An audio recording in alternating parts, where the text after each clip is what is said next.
Nichée dans les Alpes de Haute-Provence, sur la commune de Noyers-sur-Jabron, se trouve une école internationale de boulangerie.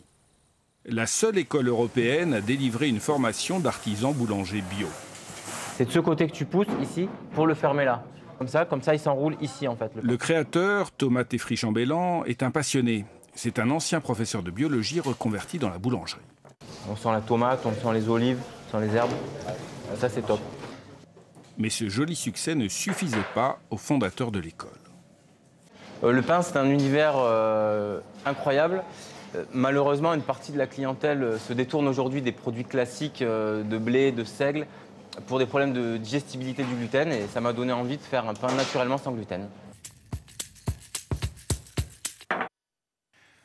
Impossible d'utiliser des céréales traditionnelles comme le blé ou le seigle pour faire du pain sans gluten.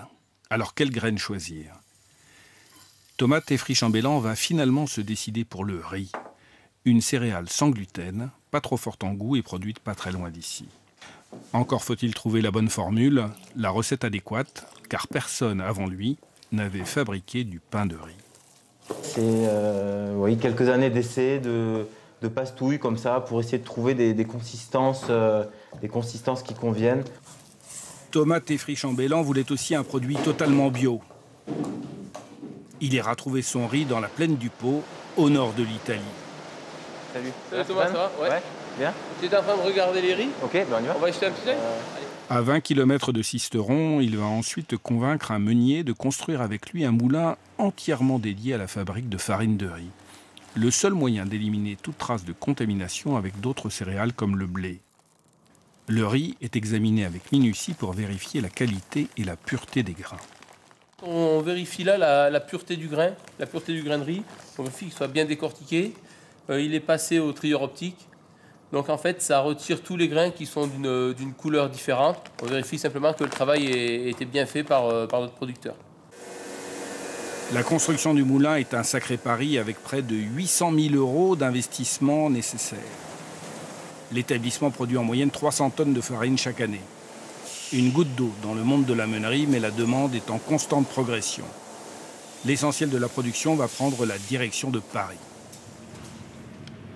Au petit matin, dans le quartier du village Popincourt, les boulangers sont à pied d'œuvre pour fabriquer un pain d'une forme très particulière. On a choisi des formes assez plates, assez rectangulaires, notamment parce que le riz donne des mie assez fondantes. Et on a voulu contraster avec des croûtes un peu épaisses pour donner vraiment une différence de texture. Le résultat après cuisson, le voici. Un pain unique, plat et rectangulaire, dont le goût a déjà conquis les palais de plusieurs grands chefs. Une partie de la fournée part d'ailleurs déjà en livraison. Je fais ma tournée des palaces et ensuite je fais la tournée des Biocop. Avec des prix 2 fois plus chers qu'un pain traditionnel, ce n'est pas donné. Mais dans cette boulangerie où tous les produits sont 100% bio et 100% sans gluten, c'est l'affluence. Je suis intolérant au gluten depuis l'âge de 2 ans. D'accord. Et vous en pensez quoi alors? Je viens de traverser tout Paris en transport en commun pour venir, donc je pense que ça parle d'elle-même. Je fais pas de différence avec une boulangerie classique, donc je me régale. Voilà, c'est pour ça que je viens. L'aventure du pain de riz n'est pas terminée, mais elle en est déjà à 22 emplois créés. C'est une manière de montrer aujourd'hui qu'avec passion et énergie, on peut monter des projets durables en bio de qualité. Bien à vous.